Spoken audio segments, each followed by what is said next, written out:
Hello, goblins. Welcome to another episode of Listen with Eldritch, Magnus Archives, episode 17 today. We're slowly working our way through this season. I really like this episode. I really like the fact that the threat is never clearly defined. It's just this perception of something not right going on. Very Lovecraftian. Another Lovecraftian element is that it's really going to sort of surround this idea of a powerful book, surely of which the first ever was like the Necronomicon in this field. It's just a great little weird tale. It's distinctly in the weird tale format. I will say that. I am going to be turning and drilling a deep one, which seems very appropriate for today. All right, so let's get going. This is episode 17, The Bone Turner's Tale.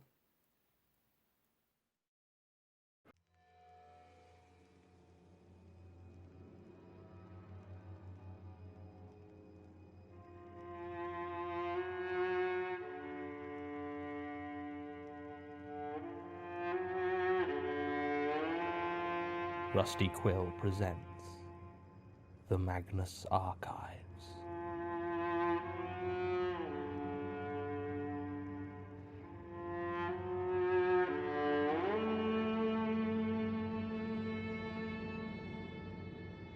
Episode 17, The Bone Turner's Tale.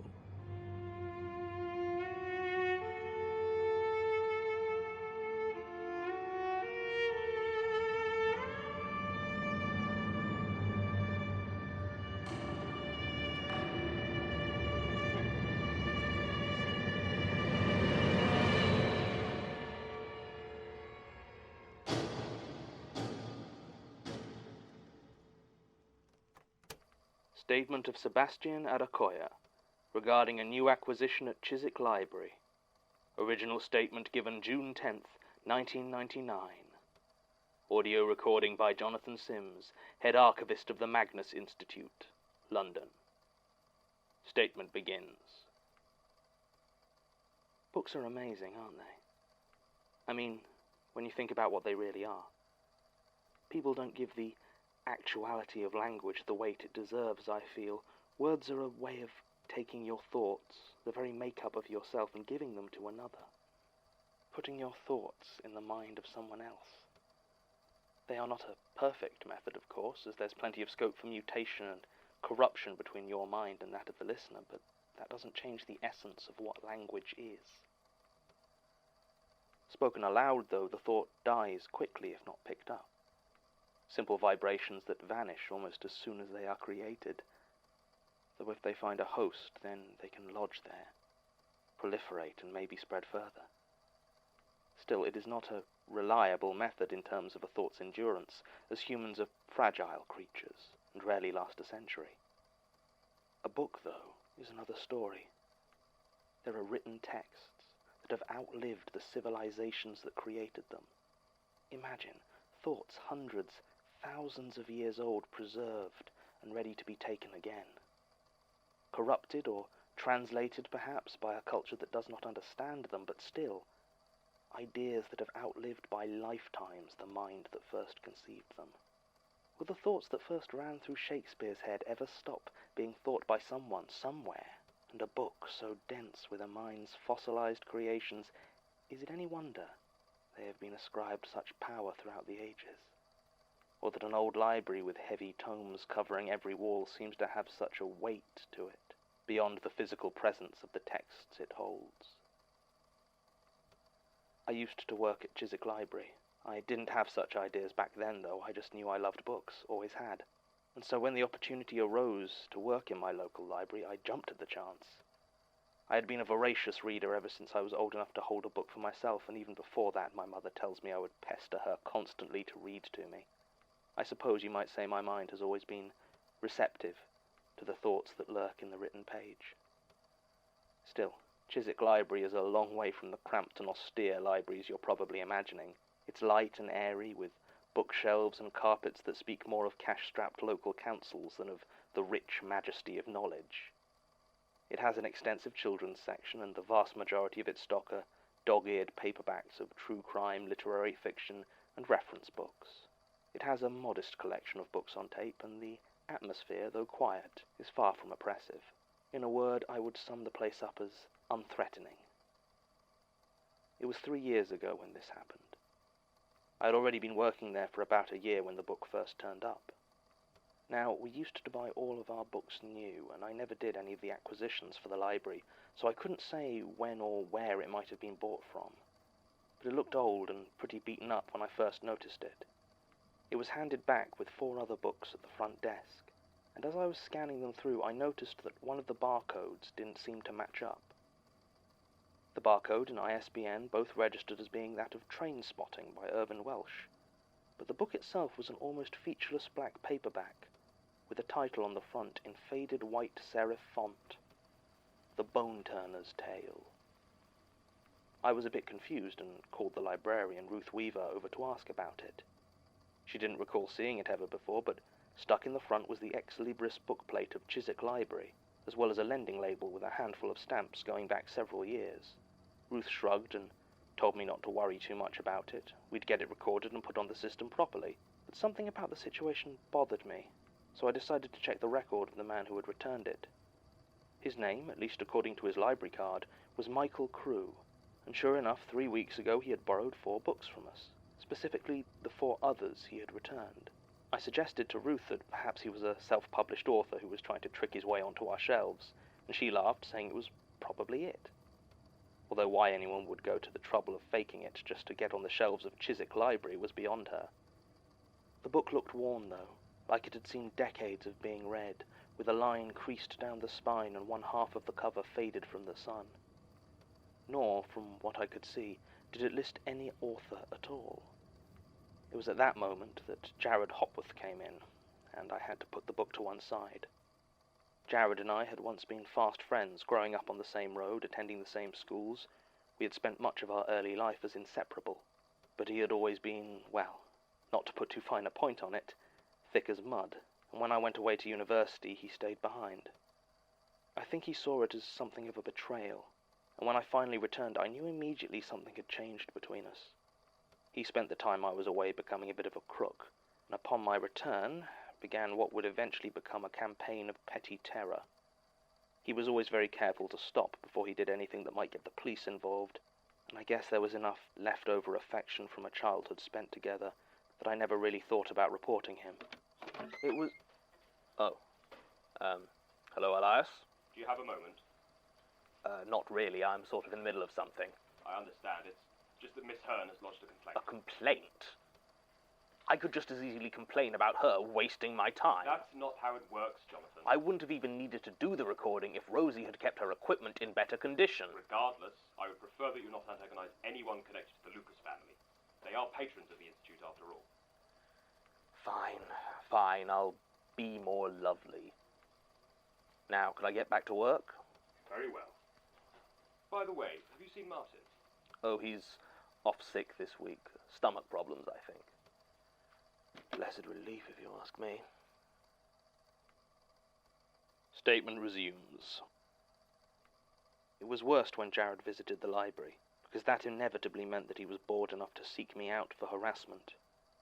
Sure enough, he started chatting with me, meaningless jibes that served to wait it out until Ruth, who didn't know about Jared's problems with me, returned to her office and closed the door. As soon as she had done so, he turned and in a single movement tipped over the metal returns cart, spilling the recently received books all over the floor. He smiled at me and apologized. I did my best not to show any irritation or indeed any reaction at all as I slowly walked around and bent down to start collecting them. As I rose to my feet, I felt an impact on the back of my head and staggered. Behind me, Jared stood holding the book I had put aside, The Bone Turner's Tale, and had apparently picked it up to hit me with. But rather than offering me a fake apology or further violence, instead his eyes were locked on the book, We stood there in silence for a few seconds until he said something about needing something new to read, turned around and walked off. I will admit, a bit unsettled. As far as I could recall, I had never seen Jared read, well, anything, really. The look in his eyes when he had left had something in it not entirely unlike fear.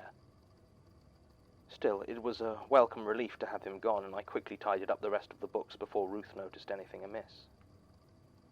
There was nothing else I recall that happened that day at the library, but on the way home afterwards I passed by Jared's house. I had moved back in with my parents while I got everything sorted out after university, and he had never moved out of his childhood home, so we still lived on the same street. It was late September at this point, so by the time I had walked back from the library it was dark, and I noticed a small shape moving in the pool of orange light below the street lamp. As I got closer, I realized with a slight start that it was a rat, and not a dirty, wild rat, but a large, white one, quite well kept and clearly once a pet. But there was something very wrong with it. It was dragging itself slowly, pulling from the front legs, and I saw that the back half of it was flat, as though deflated somehow. I thought it must have been run over, but there was no blood or sign of crushing, nor did it seem to be in any actual pain. It just had a back half that flopped and twitched obscenely as it made its gradual way across the lighted pavement and out into the darkness. I just stood there and watched, transfixed by it, until it disappeared from view.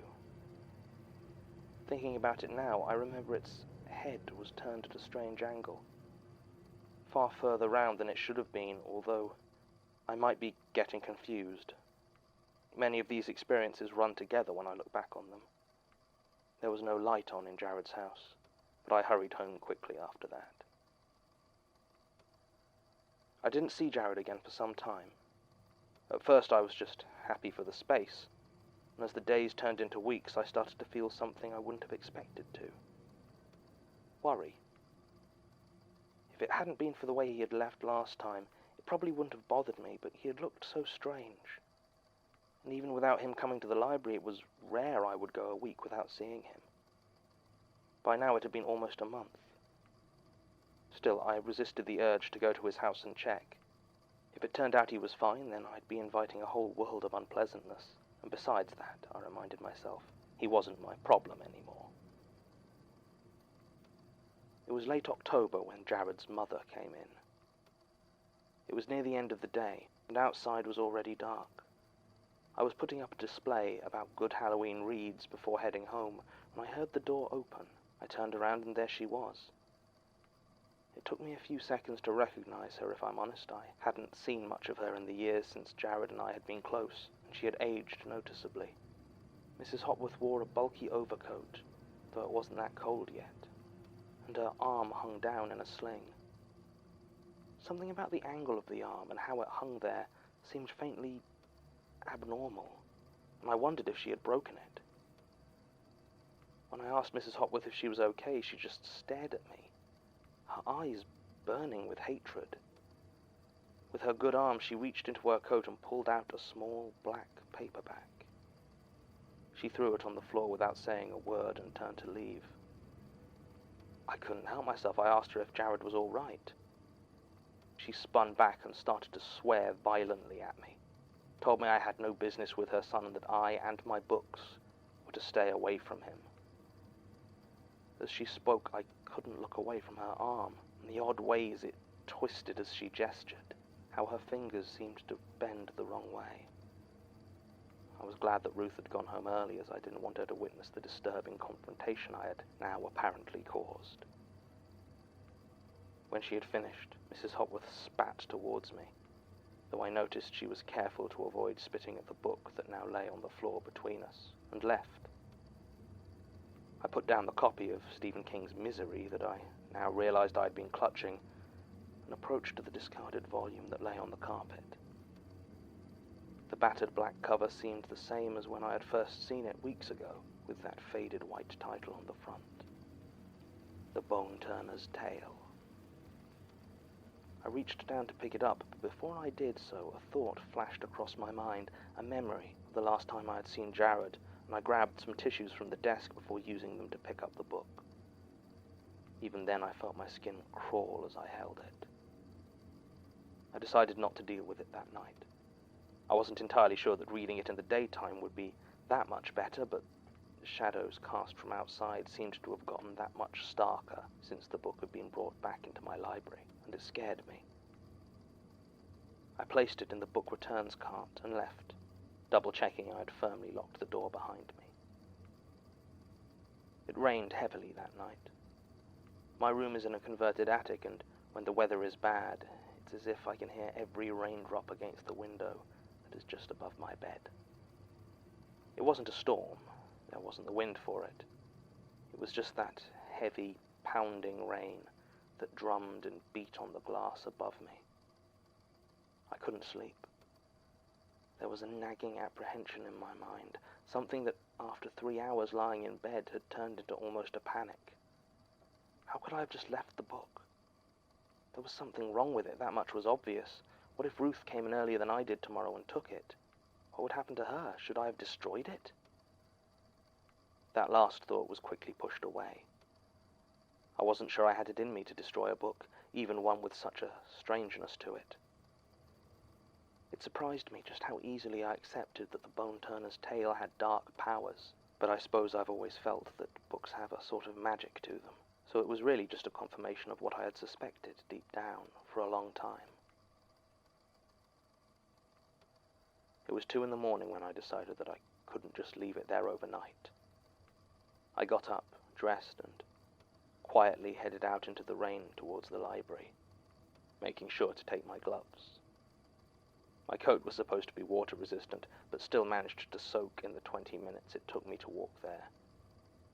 I had the key from locking up that night and deactivated the alarm as I entered. It was almost pitch black inside, and part of me wanted to keep it that way, but I turned on as many of the lights as I could without it being immediately obvious outside the building. It wasn't many, and I still had to half feel my way through the foyer and into the library proper.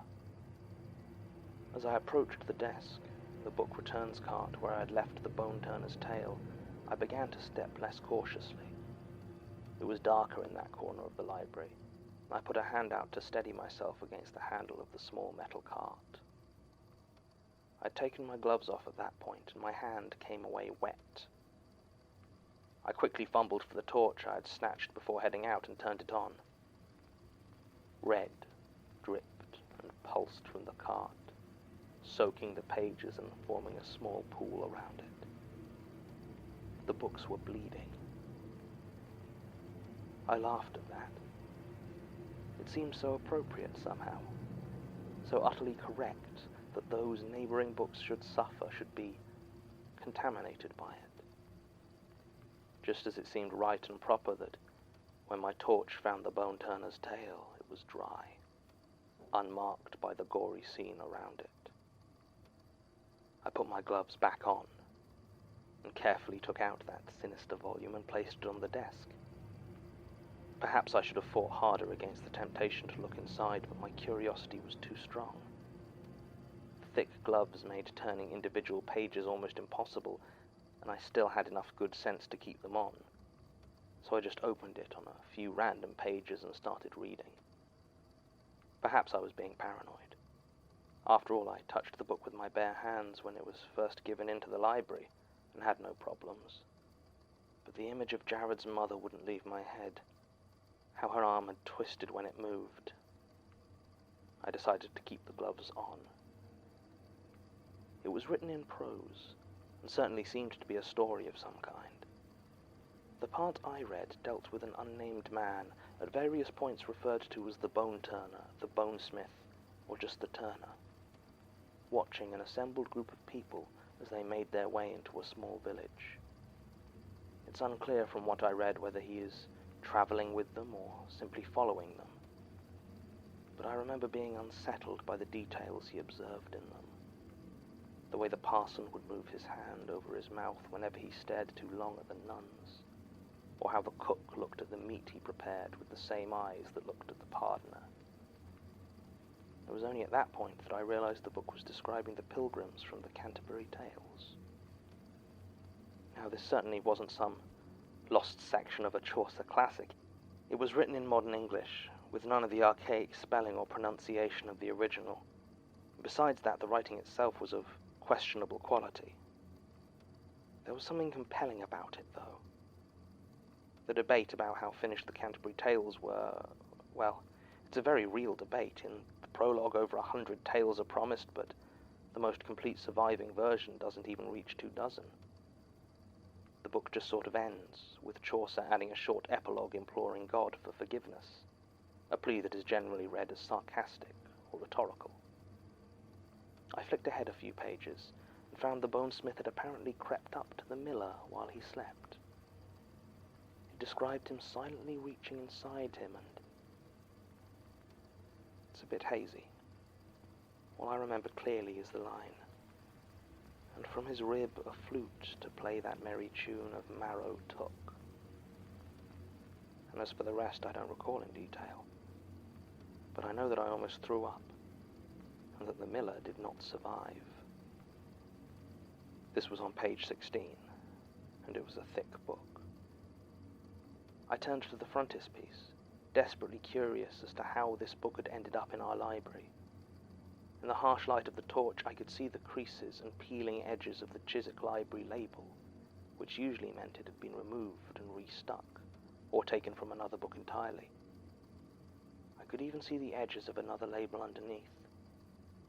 Using a pair of scissors, I carefully peeled off the top one, but was disappointed.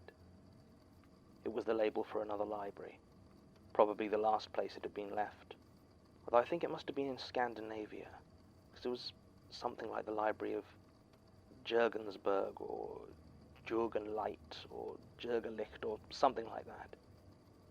It didn't help me. I was all set to return to reading the thing when I heard the sound of breaking glass behind me. I turned around to see Jared Hopworth standing in front of the shattered window. Or at least, I assume it was Jared, as it demanded the book from me in Jared's voice, but wore loose-fitting trousers and a thick coat with a hood that almost completely covered his face. Or its face. He was longer than Jared had been, and stood at a strange angle as though his legs were too stiff to use. When he gestured for the book, I saw that his fingers looked sharp, as though the skin at the ends were being pushed into a tight point by something inside. I told him that the library was closed, because at that moment I could think of nothing else to say. He ignored me and demanded again that I give him the book.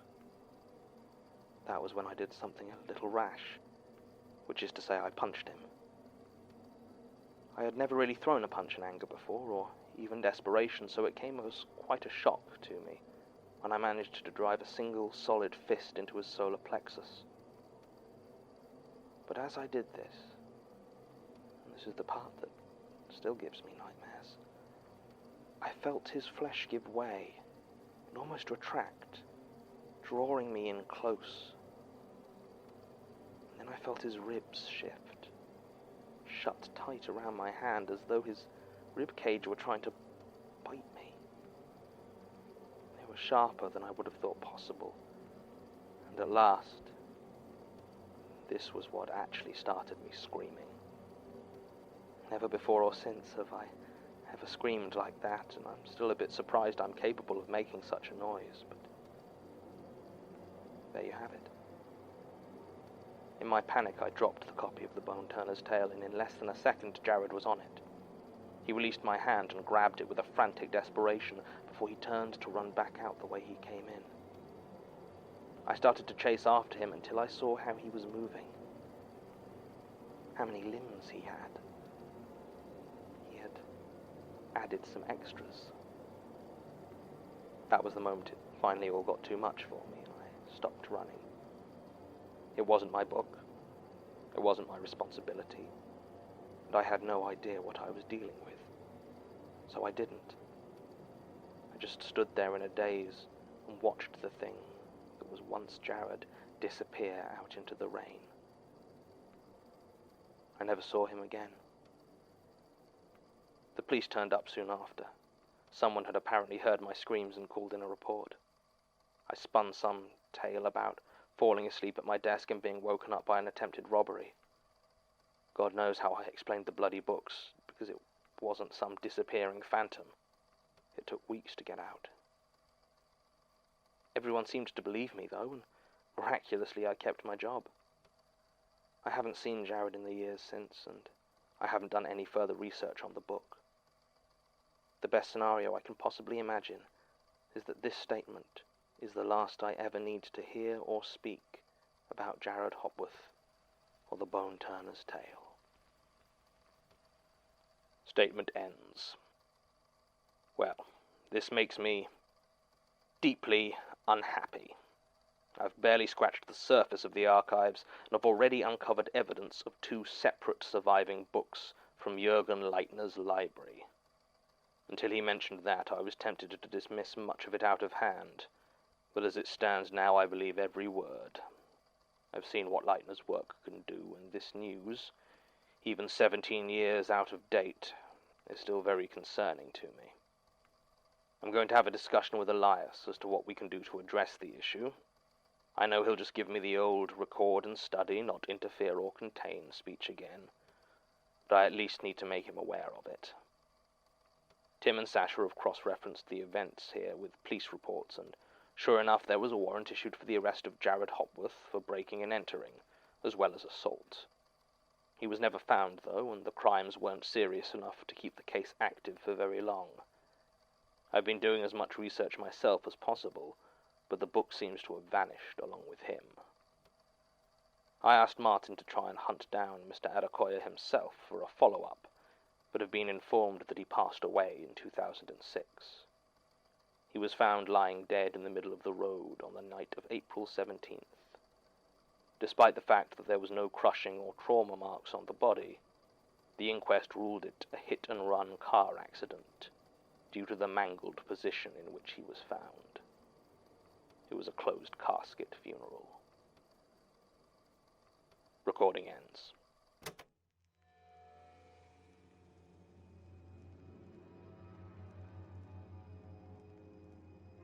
The Magnus Archives is a podcast distributed by rustyquill.com and licensed under a Creative Commons Attribution Non-Commercial Share-alike International license. Today's episode was written and performed by Jonathan Sims. It was produced by Alexander J. Newell and Murray Porter, and directed by Alexander J. Newell. To comment on episodes, make donations and view links, images, videos, and show notes, visit rustyquill.com. Rate and review us on iTunes, visit us on Facebook, tweet us on Twitter @TheRustyQuill, or email us at mail@rustyquill.com. Thanks for listening.